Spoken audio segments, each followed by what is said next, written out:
কাজের এক ফাঁকে চলে এলাম কল্যাণী এক্সপ্রেসওয়ের পাশে অবস্থিত মুরাগাছা হনুমান মন্দিরে।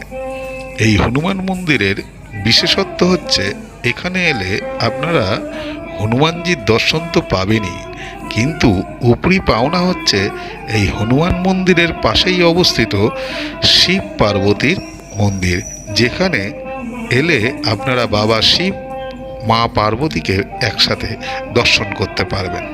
মূলত আমরা দেখে থাকি হনুমান মন্দিরের পাশে শিব মন্দির, কিন্তু এই একমাত্র মন্দির যেখানে এলে হনুমান মন্দিরের সাথে সাথে আপনারা বাবা শিব পার্বতীর মন্দিরও দর্শন করতে পারবেন।